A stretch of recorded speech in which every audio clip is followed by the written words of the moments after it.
Magandang araw at magandang buhay, lalong-lalo na sa ating mga minamahal na mga senior citizens. Sa araw na ito ay meron tayong sasagutin na mga katanungan ng ating mga senior citizens. Dahil sa duration ng aking pag-vlog, which related sa kanilang pensions or benefits, marami silang katanungan talaga na kinakailangan kong i-address.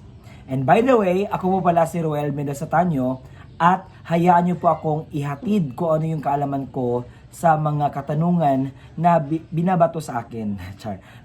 Binibigay sa akin. And kinakailangan ko talagang i-address ito as soon as possible. At ang content natin is ipapaalam ko yung mga benepisyo ng ating mga senior citizens, kung ano ang mga existing na mga pensyon na para po sa ating mga minamahal na senior citizens. But bago yan, inaanyayahan kita na tapusin mo ang video na ito hanggang sa dulo nang sa gayon makuha mo ang punto ng video ko ito.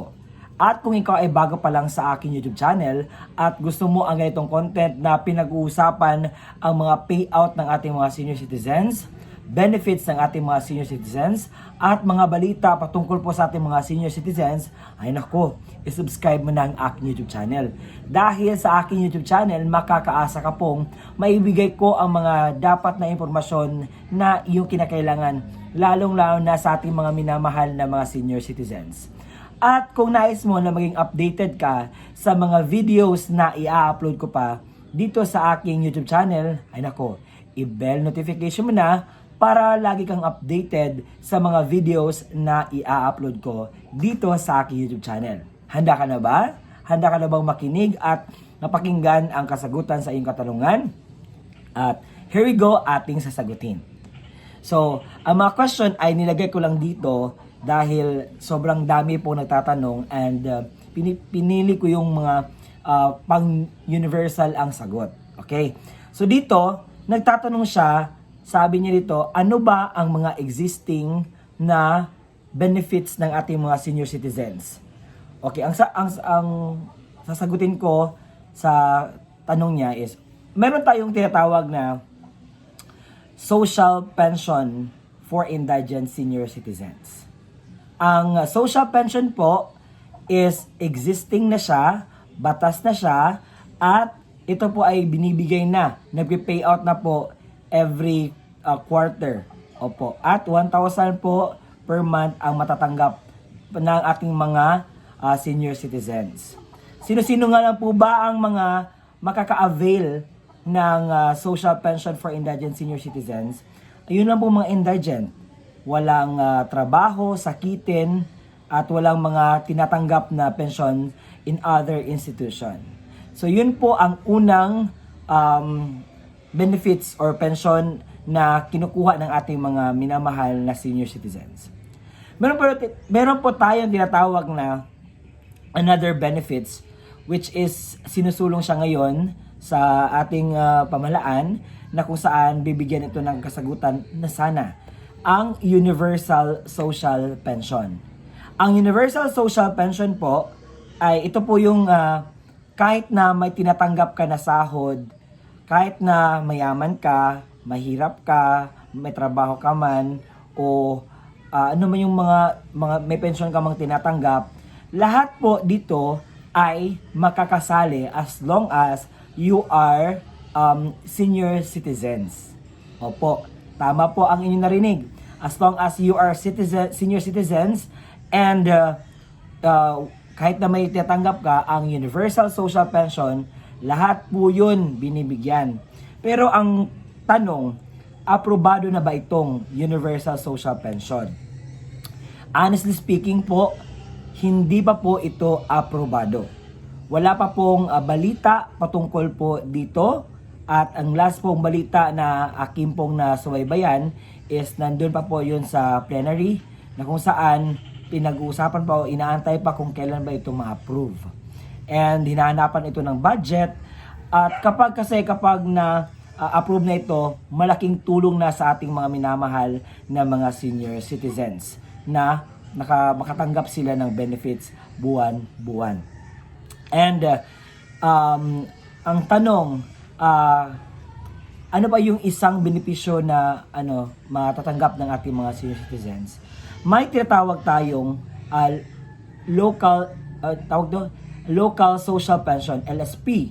Ang local social pension, hindi po lahat ng mga tao ito lugar sa buong Pilipinas ay mabibigyan ng LSP or local social pension. So nakadepende po 'yan sa iyong mayor or sino man yung sa inyong lugar. O yung iba may nagtanong kasi sa akin, "Sir, ano yung local social pension? Bakit sa amin walang local social pension? Bakit ganito ganyan?" So, yun po. May mga lugar kung saan sila ng local social pension. Ibig sabihin po ng local, sa kanilang lugar lang mismo may binibigyan kasi nakadepende yan sa budget. Kung ang inyong mayor ay malaki yung budget na intended for the senior citizens, and they can provide sa ating mga minamahal na mga senior citizens. Opo. And may natanong dito, kailan ba daw mag-umpisa ang Universal Social Pension? So, hindi pa po siya mag-approve, and siguro ang na-mislead kayo dahil maraming mga vloggers ngayon ang gumagawa ng content which is they are trying to deceive the senior citizens. Minsan gumagawa sila ng content na aprobado na daw, pero sa totoo po wala pa. Hindi po siya aprobado. Wala pa pong press release or any balita sa TV at radyo na masasabi nating aprobado na. So, wala pa po talaga. Next question. Sir, kasali ba yung may SSS pension? Kapag sa social pension for indigent senior citizens, kung ikaw ay may SSS na tinatanggap or pension tinatanggap sa SSS or honorarium or sahod, hindi ka po belong. Pero kapag ikaw naman ay kapag ang Universal Social Pension ay ma-approve, kahit may pension ka pa sa SSS, pwede kang makatanggap ng pension po sa Universal Social Pension. May mga tanong ba dito? May nagtanong sa akin, "Sir, matanong ko nga po kita, yung hindi senior citizen ba ay makakuha din ba?" So, hindi po. And kasi ang sinasabi ko ditong mga benepisyo ay para lamang po ito sa mga senior citizens or may edad na 60 years old and above. So, kung ikaw ay hindi 60 years old and above, hindi ka po kasali. May ibang programa po para po sa ating mga hindi senior citizens. Kapag registered sa NCSC, qualified ba?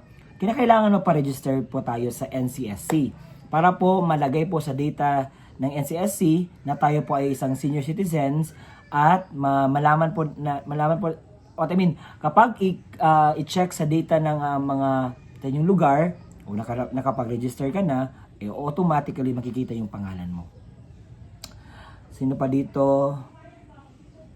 Paano po ba magkaroon ng pensyon ang senior? So, una, mag-apply ka. Kailangan po talaga mag-apply. So, for example, sa Social Pension for Indigent Senior Citizens, if you are qualified na maging isang Social Pension for Indigent Senior Citizens, ay unang gagawin mo is mag-apply ka.